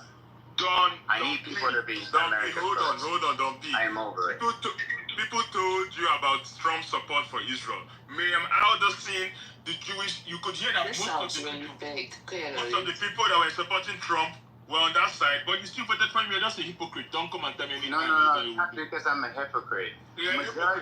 No. Because majority of MAGA voters, people who voted for this Make American Great movement, voted for Trump under the pretense that Trump was going to put America first. No, he's putting Israel first. So just a quick one. Dumpy, aka Did he vote for Trump? Yeah, voted for Trump. Don't be. I mean, are you trying to make disingenuous here? Lisa, leave my friend alone. Wait a minute, what's going on? Sorry, Don't do that, Nisha. Ron. Were you not in the room? That was my school? own personal response to somebody who voted for Trump. That's it. It didn't have nothing to do with nobody on the stage at all. Sorry, Nisha. Okay, that's your friend? Okay. It's my Cameroonian brother. I have to sympathize. You'll love Dawn, Lisa. Oh, I love Dawn? Let me go You put some parts around you. School, my brother. School, my brother. Odie on the stage? Is that Odie? Yeah, I'm Haitian.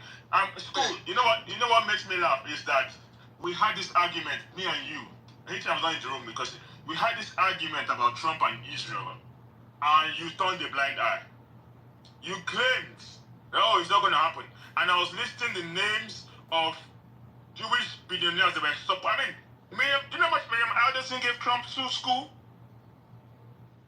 Do you know how much she gave Trump? One person. Do you know how much she gave Trump? $100 million. And she said that she wants West Bank. So please don't come here and pretend. Thank you. God bless. Odion, I have a question for you. Iran, the war against Iran, it's good for American people or not? One question, just simple question. Just give me an answer. It's not good for Americans. The population, not for. No, I'm talking about the American population. It's good for American population. It's not good for Trump go to strike. There's no war that's good for any population. I don't know what war is good for anyone. No, I just want to hear the answer from Odion because it looks like people, you vote for Trump to finish the war. But basically, as how we see that there is a wing that take Trump to war, and the MAGA in some kind of how they try to adapt it. But the current is too strong. We are against fucking war. So I'm asking all is a war. If Trump he go in war against Iran, it's good for the American people or no? It's a simple question. I want to hear the answer. I don't support Trump, so I don't know why you're asking me that question. But war is good for your economy. This is the thing, is that the country, United States, meaning the whole economy of that country is based on wars. So basically, when war happens outside your country, your economy runs. So technically, you guys should support this. But as a human, you guys shouldn't. So that's kind of a paradox living you guys have there. No, Kasra, United States and Israel's economy are dependent on the weapons industry. You are right. But not every country is like that. There are countries that have built their economies on things other than weapons, okay? And like, but one thing I disagree with you, just because wars happen, they do not help all the populations of United States. Okay, the oligarchs, the people who control the bourses, they make money. Okay, the ordinary folks do not benefit from it. Yeah, let me say this on that. Let me say this on the response to war is good for your economy. You should support war, bro. What's good for your economy is doing justice by people and ingenuity and studying and learning and figuring out ways to be creative and look out for the people and best practices, bro. Miss me with this concept.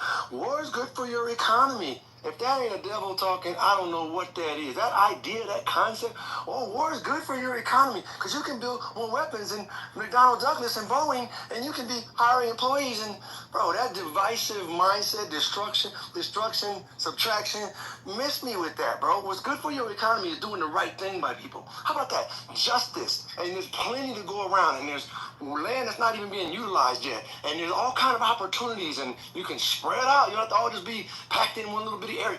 What's good for your economy is do the right thing, bro. I know that's a foreign concept to some people, especially looking at events over the last how many thousand years. But believe it or not, we're going to get to that point where it's going to be good for your economy not to be having people wanting to kill your ass because you're doing unjust things. That's not good for your economy, bro. So war but statistically, being recently, It recently have asked Americans that, it was a survey that they asked the Americans about the invasion to Iran, and apparently 60% of the Americans actually they agreed that they should attack Iran. Well, nobody I know got that survey. Nobody I know got that survey. So let's take into consideration how many people were in that survey, bro. So there's 300 million people. How many people were in that survey? I don't know, but this was from an official, source actually. Official. Anyway, this is not right. But if this is not the case, now here's the thing. This is what I don't get here. If this is not the case, then why does not the people of America uprise against their government? Because the politics of America is very complicated, bro. And there's a lot of BS that goes on in America, believe it. I know it's complicated, but I know you want a quick answer, a one-sentence answer. Electoral college, there's a lot we could talk about, bro, about whose voices get heard and, old boy networks and secrets. There's a lot of shit we could cover, but that's a long answer, believe it or not. So, the MAGA has been infiltrated by AIPAC. Yeah, so it's a question for everybody in the room. The MAGA has been infiltrated by the AIPAC and Zionists. Can you just one talk at a time? I'm trying. War's not good for your economy when it's on your grounds and you're in the middle of it. A couple of things. One, taxpayers' dollars don't go to Israel for weapons. America and Israel has some sort of negotiation where they buy weapons from America. Those are not America's taxpayers' dollars going to Israel. And two, Israel doesn't make its own weapons. It makes cybersecurity software mostly and various other software. So it's more the software industry and not the hardware industry for America's military industrial companies are hardware companies. So I think actually a lot of countries in the Middle East are throughout the world to buy weapons from America, including Saudi Arabia, Egypt, Turkey, and a few other places. So, and those get shipped on the black market and they get sent to various other places. So, I guess if you want America to stop selling weapons to Israel, they should stop.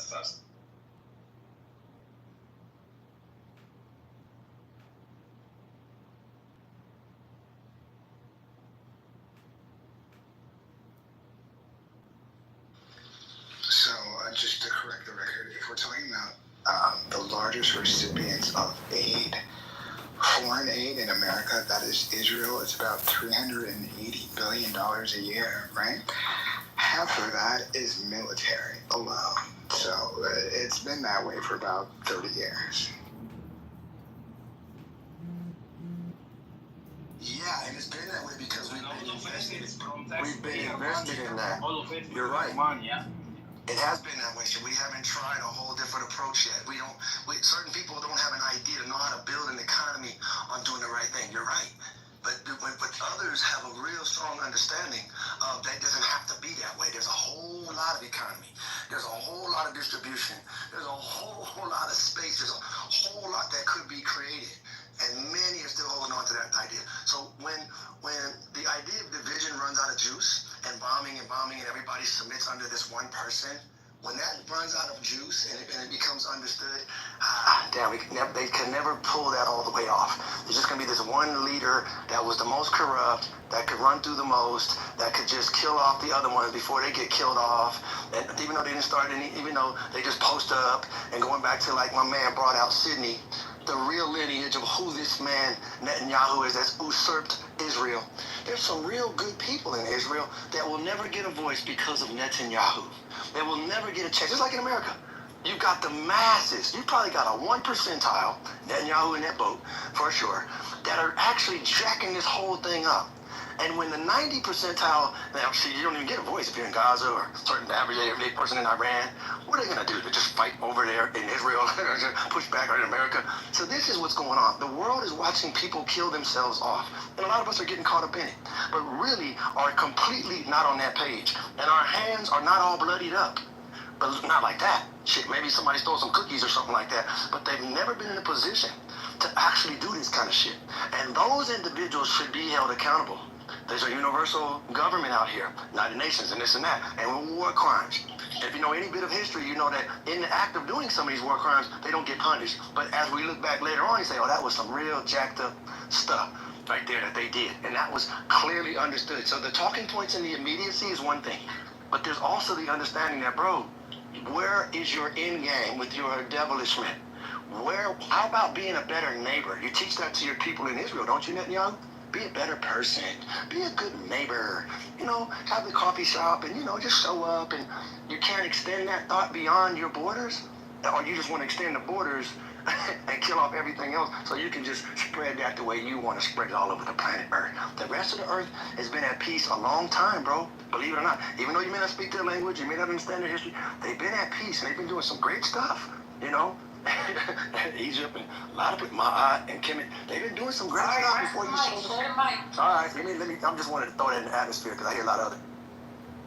So I find that shit with Netanyahu to be very interesting. Like, he's the only one person in the majority of the state of Israel don't like him. Yeah, he's just some little bitty guy. Yeah, so people protest, like, people protest him and his government all the time. He's probably not well liked, but he is kind of well trusted in some ways because of his stance on aspects of security, previously before October 7th.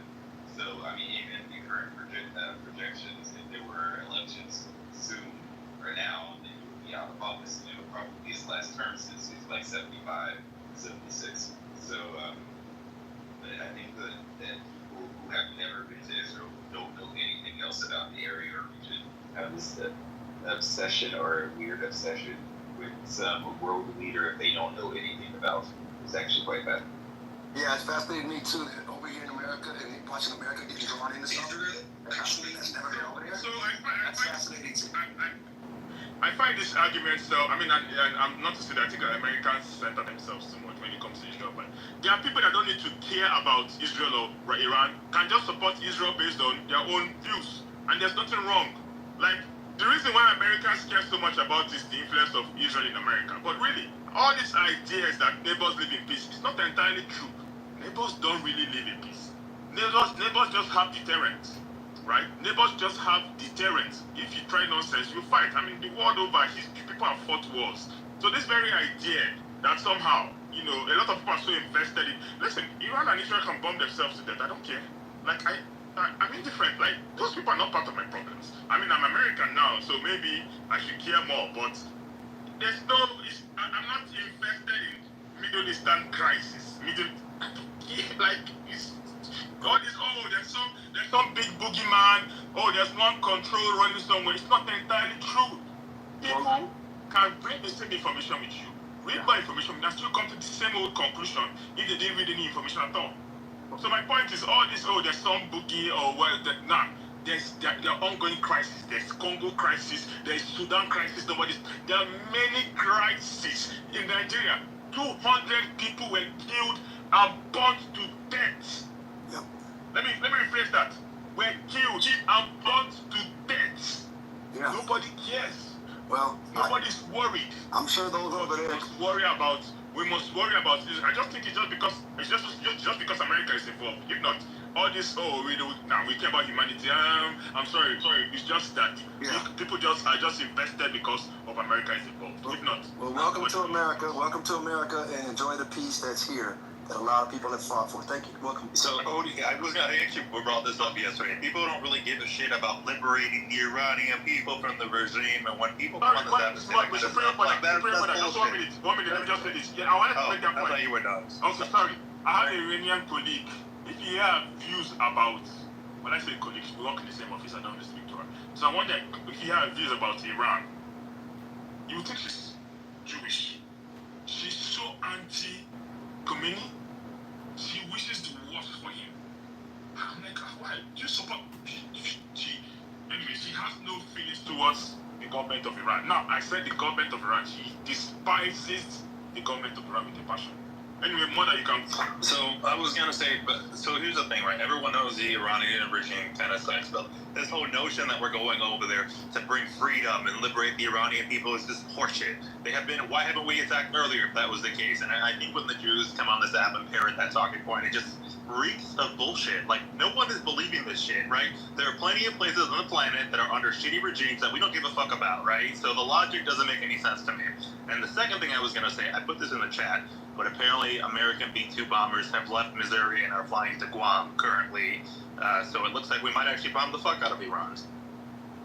Yeah, I think that Odie. Hold on. Let someone who hasn't spoken in 3 hours respond to Odie. I think Odie, you're completely correct, and you recognize the truth. Because you're not American, you recognize the truth.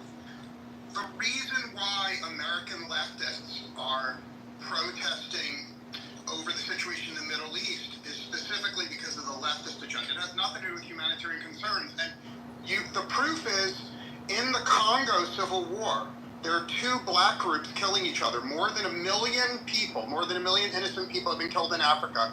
Not a single Clubhouse leftist gives a shit. Not a single Clubhouse progressive. The Clubhouse progressive community is 100% in favor of white genocide, and I'll post the link. That's why they're involved in the Mideast, because in Africa there's no white people doing the killing. Because no white people are doing the killing, no one on Clubhouse gives a fuck about what's going on in Africa. The goal is not to prevent genocide. The goal is white hatred. I'll post a link to prove it. Thank you. Yeah, we'll get to the rest of the world soon. I'm sure. As a planet, we'll get to the injustices that are going on. I appreciate you having such desire to clear up Africa as well. We know the colonialization of Africa, so that's another conversation later on. The divide and conquer element. But yeah, we're trying to stay focused right now with what's going on in Iran. I'm sorry.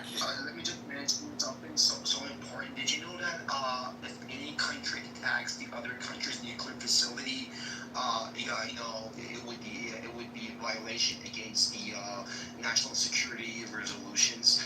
And this, in kind of it's very odd that Israel was exonerated from these laws. Because you're not allowed to attack any nuclear facility because of the danger, like Chernobyl that had happened. So right now, Fordu, as you know, that they have plutonium enrichment sites down there. So if they attack Fordu, the Alpha radiation would have emitted, and it would be a lot of danger out there. So basically, what Israel is doing is against the whole national security and the whole national United Nations laws. And it's very funny that they didn't actually condemn Israel by doing that. This is so weird. Like if it was any other country, they would have taken less than 1 day that country would have been attacked, or it would have been condemned. But in this case, we don't see any action from the United Nations or the Europeans or any of them. This is so great. So this is actually tells you that how much the world is not real, and it's crazy. It's a crazy place. And it's not there at all. So against Jewish lawyers is better than your lawyers. Sorry. Well, we see that Israel state dismantle all the world system, doing genocide in Gaza, starvation, killing. No, I know that, but you know about Gaza, but you cannot agree. You cannot attack any nuclear facility in other countries. This is against all the laws that has been, all the resolutions that they had in the United Nations. But we don't see any reaction through the Israelis. This is odd. This is very bizarre. People act like this is the most ridiculous thing I've ever heard.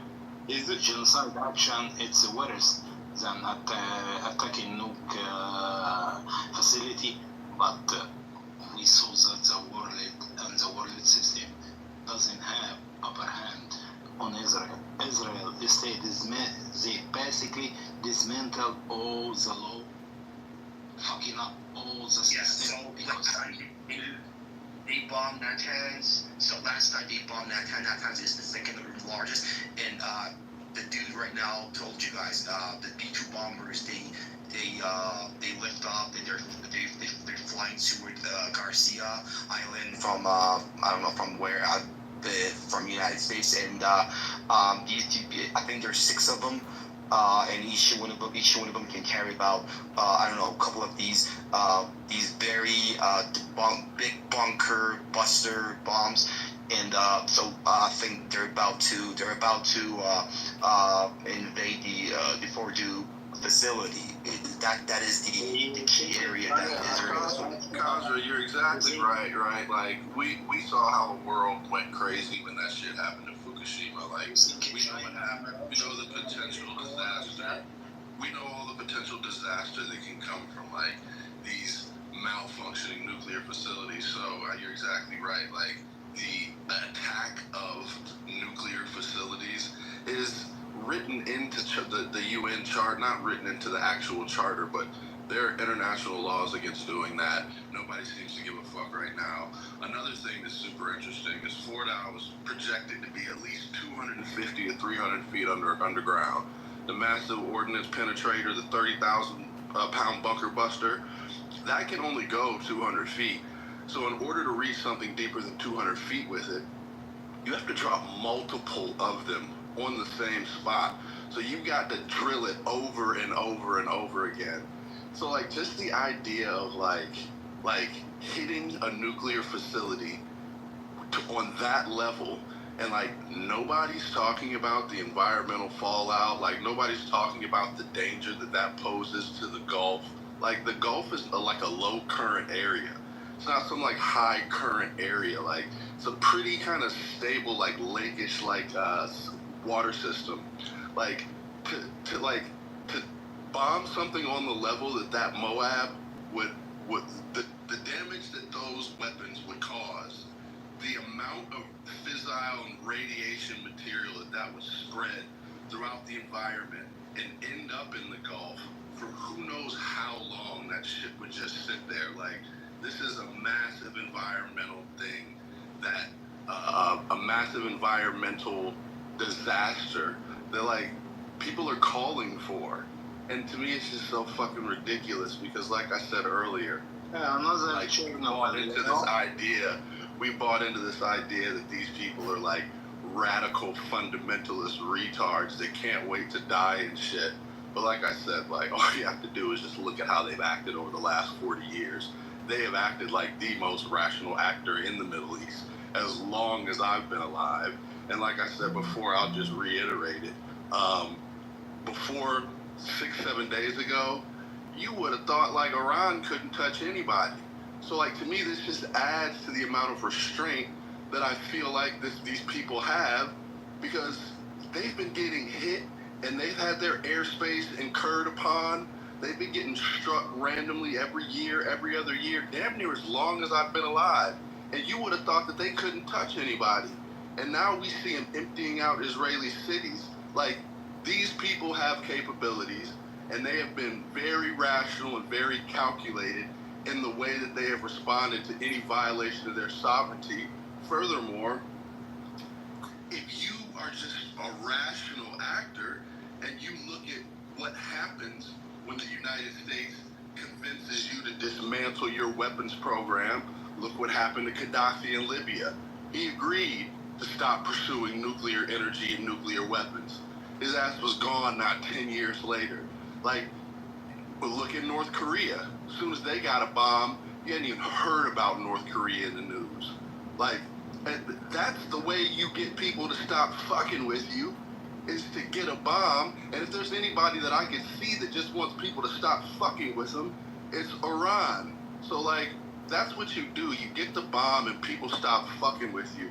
And the crazy thing is that these people aren't even trying to pursue a fucking bomb.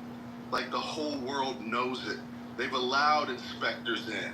Like, we know what they're doing. We know the capabilities of their program. Like, we know where their enrichment sites are. They don't have a weapons program. Like, we know this shit. But turn on the fucking news for a second, you hear a bunch of nuts talking about we can't afford to let them have a bomb. Somebody posted a poll where most Americans agree that Iran should not be allowed to have a nuclear weapon. Why the fuck do we think that they shouldn't be able to have a nuclear weapon? if you're not an idiot, you would just be like, anybody who doesn't want to get fucked with anymore should get a nuclear weapon. Like, that's exactly what you should be doing. But here, once again, we've got this rational actor who knows that their pursuit of this weapon will probably bring them more destruction in the short to medium term than they're willing to endure. They don't even have an active nuclear weapons program.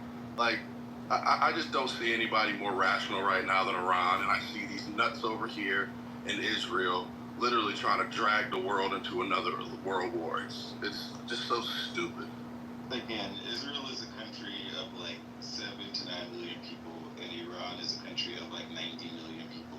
And that's why they shouldn't be poking the bear. That's why they shouldn't be poking the bear. Do you think that and Israel is currently a country that is at war on 3 other fronts with proxies that are paid for by Iran specifically? So do you think that it's just like Israel, like just wanting a occupied force in lands that it's not them, and this is what me meaning Israel. What are you saying? In the land. What are you saying? This is not what me who say it. It's the UN. What are you saying? That it's what I'm saying that Israeli forces, they occupied the Palestinian land. They are not legal. You are not legal. So the same United Nations that had a vote in 1947 and recognized Israel as a state, as well as had a vote for a Palestinian state. Okay, did not recognize a Palestinian state. Is now saying that Israel is No. Don't skip. Where do you? No. Don't skip. No, man. Don't skip. Don't kill guys. But your country is a colonial state, right? Your state shouldn't exist. In 1947, Israel had a vote for both the state of Israel and for the state of Palestine. The state of Israel was accepted by a majority of the states that voted in favor of it, and the state of Palestine was rejected from it, right? Unfortunately, even they rejected it themselves for whatever reason, right? So it could have been that there were 1948 borders that would have existed for a Palestinian state, and unfortunately that doesn't exist. And also they had the opportunity somewhere between, also one second, I almost finished. Also in 1948, between 1948 and 1967, they also had an opportunity to create a statewide, because the Arab countries, Egypt and Jordan, held on to the land that became the West Bank and the Gaza Strip.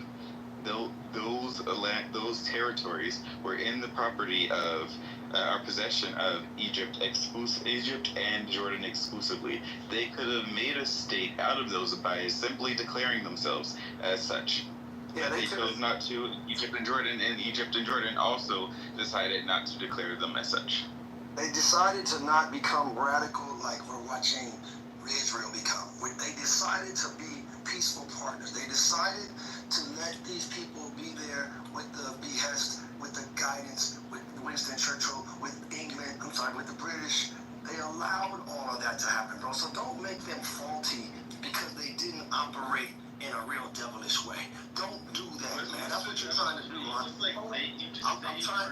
Let me say it. If you let me talk, I'll tell you. Land, please. Thank you, Ron. Thank you, sir. I understand you're vested for whatever reason in that position that you're in. But the facts are that those people over there in 47, 48, there was definitely a pushback in general. And so what history has now taught us is they didn't all unify and say, hey, let's get rid of these bad actors. Let's go ahead. And they didn't do that, man. They gave peace a chance. They gave it the benefit of the doubt. And so here we are in 2025, man. And we're watching, like Sydney brought out, the last 6 countries, these countries that Israel is running through. The world is watching this, man. And you know what they always come back to? Well, hey, we got more power. We're able to do it. And that's been the only real position. Well, we can do it. We're worried about them. We don't want to talk to them. We don't want to do a 2-state anything. We don't want to actually be good neighbors. And we're not going to respect them. That history is long and strong. And for you to continue to ignore that all the way to the point now where, again, the world has to just, all these conversations are about one thing, to stop something from happening, that if it happens, it won't be like Hiroshima. Because Japan decided, hey, throw my hands up. Hey, all right, my bad, you beat us to the punch. What you want to do? Come on in here, MacArthur. That's not going to be the way this shit plays out, man. It's a different time frame, 2025. That was a whole different thing, atomic energy and so on and so forth. That was at that point. But fast forward, here we are, bro. Here we are now with this real reality of this one Earth, man, behind the thoughts of Neptune, well, I don't want to call him that, but Benjamin. What was his name, Sydney? Don't tell you, put it in the chat. Malowski or whatever. But this one dude, man, of course he's got a lot of backing, but he's the face of it, history will say. Is it just him? Is it just Trump? No. The face of this, though, we can clearly see as our life. They'll be 100 years from now. This thing will still be here some kind of way. I don't know how. I believe in that. I don't have to figure that out. But all I'm saying is they'll look back on this day, and they're going to sit here and question everybody on this stage and everything that was here. Like, there was no power to check them.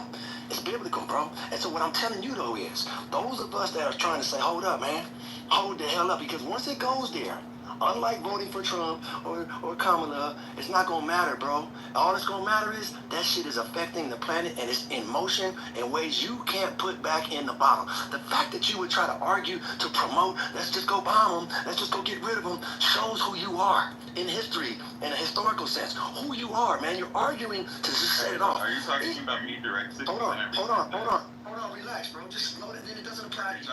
It doesn't apply to you, bro.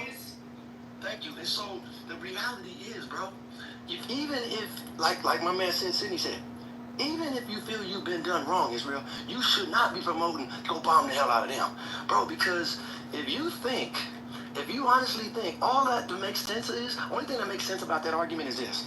Well, we don't have any peaceful future on this planet. So with America, come on over here and let's shoot this one shot and all of this. And either we're going to come out victorious and run the whole planet together, me and you, Trump, or the planet's going to be jacked up. And either way, we don't care. It's what we're watching, bro. That's what a planet is watching. Like, we set it off and, oh, well, it's just a tinder box and just bam, and it's just fireworks in ways that you can't even imagine. I can't even imagine, but those that understand that.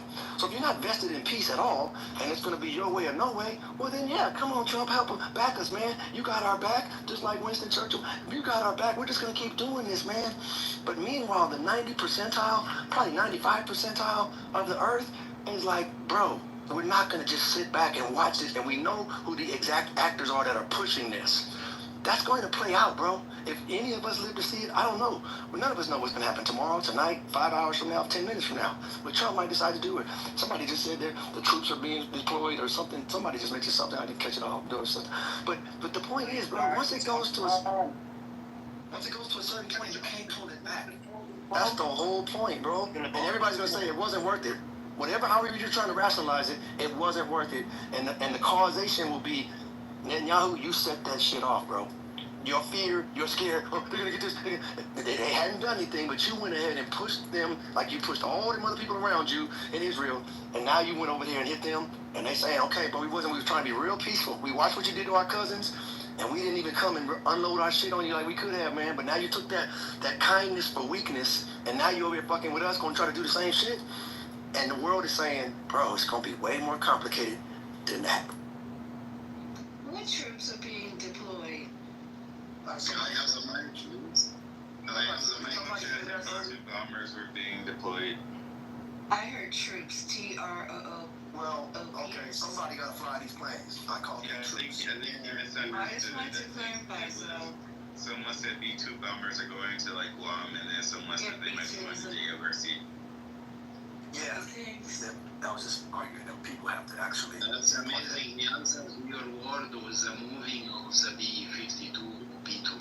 That's amazing. That's a fucking amazing answer. You know, we do what we want. We have control of the most powerful country in the world and the most powerful army in the world.